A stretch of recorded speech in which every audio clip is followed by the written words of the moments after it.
పండగ అంటే happiness, happiness అంటే అన్విత.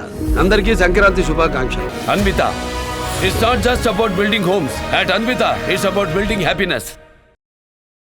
పురాణపుల్ పాత బస్తీలో హైటెన్షన్ వాతావరణం ఇంకా కంటిన్యూ అవుతూనే ఉంది. మొత్తానికైతే ఇటు అమ్మవారి ఆలయంలో ఒక విగ్రహాన్ని ధ్వంసం చేశాడు ఒక గుర్తు తెలియని దుండగుడు. రాత్రి 11:30 సమయంలో ఒక బ్లాక్ కలర్ టీ షర్ట్ వేసుకొని వచ్చాడు అంటూ ఒక మహిళ చెప్పుకొస్తుంది. ఆ బ్లాక్ కలర్ టీ షర్ట్ వేసుకొని వచ్చి ముందుగా బయట ఉన్న బ్యానర్స్ని వాటిని చించి పారేశాడు. దాని తర్వాత అక్కడున్న ప్రతిమలన్నింటినీ కూడా ధ్వంసం చేశాడంటూ ఒక మహిళ, అక్కడ ఎవరైతే సాక్షిగా ఉన్నారో ఆ సమయంలో ఒక మహిళ ఉంది, ఆ మహిళ అతన్ని గుర్తించి అతన్ని అడ్డుకునే ప్రయత్నం చేసింది. కానీ ఆ నిందితుడు ఆ మహిళపై దాడి చేసి అక్కడి నుంచి వెళ్ళిపోయే ప్రయత్నం చేసినట్టు తెలుస్తుంది. మొత్తానికైతే ఆ నిందితుడిని అరెస్ట్ చేశారా? రాత్రి వేళ అసలు ఏం జరిగింది ఆ మహిళ మాటల్లోనే ఒకసారి వినే ప్రయత్నం చేద్దాం. पुलिस वाले आके मेरे को मार के वो लोगों को भगा दी। काला की शर्ट पे वो बच्चा को भी इन्होंने बोला अनिल चियाना बोला, अनिल भाई ना चियाना बोला। देखो साहब, हम बाबा को भी पावा गिरते, माता को भी पावा गिरते, सब हमारे वो बोल के चलते। आज तक हम गलत नहीं सुने, मुसलमान ने बोले, हिंदू ने बोले, सब भाई बोल के हम चलने वाले। सुने ना, हमारा हम वहाँ पे रीत बिना ले रहे थे। काय को ऐसा बोलो, मालूम हो तो मैं आए झारख में पकड़ लिए तो भाग लेते जा रहा, तो भी मेरे को छुड़ा दे के पुलिस वाले मेरे को मारे गए। कहाँ पे भाग लेते गए? दरवाजे से लेके ईरानी होटल तक भाग लेते गए। पुलिस वाले आके मेरे को मार के वो लोगों को भगा दी। काला की शर्ट पे वो बच्चा को भी इन्होंने बोला अनिल चियाना। పురాణపుల్ దర్వాజా మైసమ్మ ఆలయం దగ్గర ప్రస్తుతానికి అసలు ఆ మహిళ చెప్తుంది రాత్రి 11:30 ఆ సమయంలో ఒక బ్లాక్ కలర్ టీషర్ట్ వేసుకొని ఆ నిందితుడు వచ్చాడు. అక్కడ పోస్టర్లను చించేయడం, దాని తర్వాత అక్కడ ఉన్న ప్రతిమలని ధ్వంసం చేయడం, ఇదంతా నేను చూసి నేను ఎప్పుడు అతన్ని అడ్డుకునే ప్రయత్నం చేశాను. ఈ పరిసర ప్రాంతాల్లో ఎప్పుడు ముస్లిమ్స్, హిందూస్, అన్య మతాలకు సంబంధించిన వారిని మేము ఎప్పుడు అన్నదమ్ములుగానే చూసామంటూ ఆ మహిళ చెప్పే ప్రయత్నం చేసింది. అయినా కూడా అతన్ని అడ్డుకునే ప్రయత్నం చేసినా కూడా నా మీద దాడి చేసి ఇక్కడి నుంచి పారిపోయాడంటూ ఆ మహిళ చెప్పుకొస్తుంది. సో మొత్తం మీద దీనికి సంబంధించి ఇటు హిందూ సంఘాలు, అలాగే భక్తులు, ఆలయానికి సంబంధించిన భక్తులు వీళ్ళందరూ కూడా రాత్రి వందలాదిగా అక్కడికి తరలి వెళ్ళారు. ఆ పోలీసులని నిలదీశారు. ఆ నిందితుడిని ఎలా అయినా పట్టుకోవాలి అంటూ నిలదీసే ప్రయత్నం చేశారు.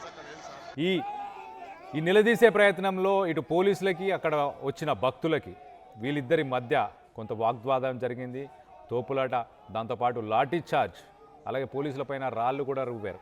సో మొత్తం మీద ఈ సంఘటన మీద ఇటు కేంద్ర మంత్రి బండి సంజయ్, అలాగే బీజేపీ ఎమ్మెల్యే రాజాసింగ్ వీళ్ళందరూ కూడా సంఘటన స్థానానికి చేరుకున్నారు. ఇలాంటి సంఘటనలు మళ్ళీ ఎందుకు జరుగుతున్నాయి? ఒక వారం కిందనే ఇలాంటి ఒక సంఘటన కట్ట మైసమ్మకు సంబంధించిన ఆలయం దగ్గర మల విసర్జన చేయడం, మరి అది మరొక ముందే వారం రోజుల్లోనే మరొక సంఘటన మనం విజువల్లో చూడొచ్చు. ఆ రోడ్డు నిండా మొత్తం రాళ్ళే కనిపిస్తున్నాయి.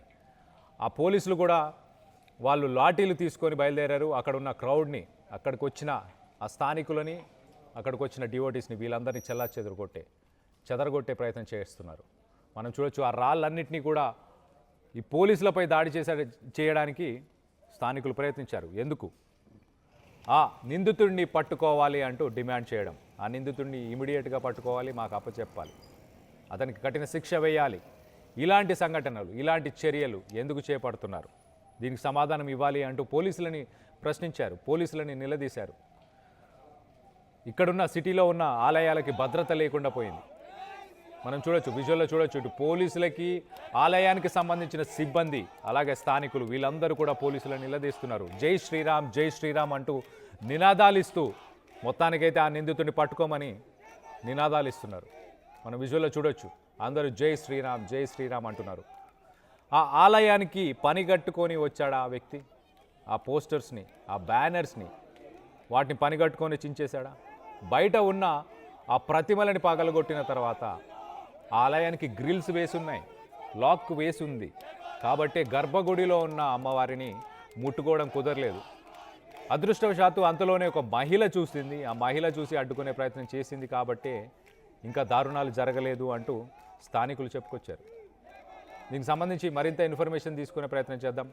మా ప్రతినిధి పవన్ ఉన్నారు అక్కడ. పవన్తో మాట్లాడి తెలుసుకునే ప్రయత్నం చేద్దాం. హిందూ దేవాలయాలపై వరుస ఘటనలు జరుగుతూ ఉన్నాయి. మొన్న సఫీల్గూడలో జరిగిన ఏదైతే ఆలయ సమీపంలో మల విసర్జన ఏదైతే చేశాడో అతనిపై యాక్షన్ తీసుకుంటూ ఆ ఘటన మరొక ముందుకే మళ్ళీ అదొకటి చార్మినార్ సమీపంలోని పురాణపూలు దర్వాజా మైసమ్మ టెంపుల్లో ఇంకొక అనర్థం జరగడం జరిగింది.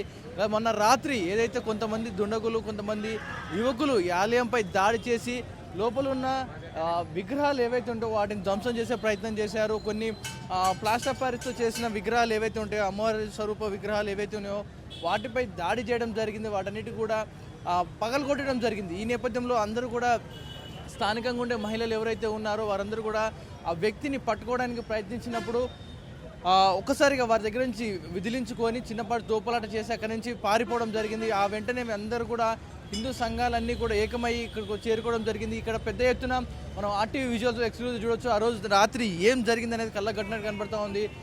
వరుసగా హిందూ దేవాలయాలు అమ్మవారి దేవాలయాలు ఇలాంటి వరుసపెట్టి దేవాలయాలు అన్నిటి మీద వీరు దాడి చేసుకుంటూ పోతూ ఉన్నారు. ఇవన్నీ కూడా కుట్రపూరితంగా చేస్తూ ఉన్నారా లేకపోతే మరి తెలియక చేస్తూ ఉన్నారు? చాలామంది కూడా కావాలని తెలిసే చేస్తూ ఉన్నారంటూ కూడా పెద్ద ఎత్తున విమర్శలు వస్తూ ఉన్నాయి. ఇటు బండి సంజయ్ కూడా దీనిపై రియాక్ట్ అవ్వడం జరిగింది. గతంలో ఆలయంపై దాడి చేయడం జరిగింది. ఆ తర్వాత ఇప్పుడు అది మర్చిపోక ముందుగా మళ్ళీ ఇంకో ఆలయంపై దాడి చేస్తున్నారు. ఇది కావాలని కక్షపూరితంగా చేస్తున్నట్టు కూడా బండి సంజయ్ గారు రియాక్ట్ అవ్వడం జరిగింది. అలాగే బీజేపీ నేతలందరూ కూడా రెస్పాండ్ అవుతూ ఉన్నారు. గత ఎప్పటి నుంచో ఇది నిజాం రాజుల నుంచి కూడా ఈ దర్వాజా ఏదైతే మనం చూస్తూ ఉన్నామో అప్పటి నుంచి కూడా చాలా పవిత్రంగా చూస్తూ ఉన్నారు. ఈ దర్వాజా లోపల అమ్మవారి ఆలయంలో అమ్మవారిని ప్రతిష్ఠించుకొని అసలైన తొలి వెలుగు. ఫాలో వాట్సాప్ @తొలి వెలుగు అఫీషియల్.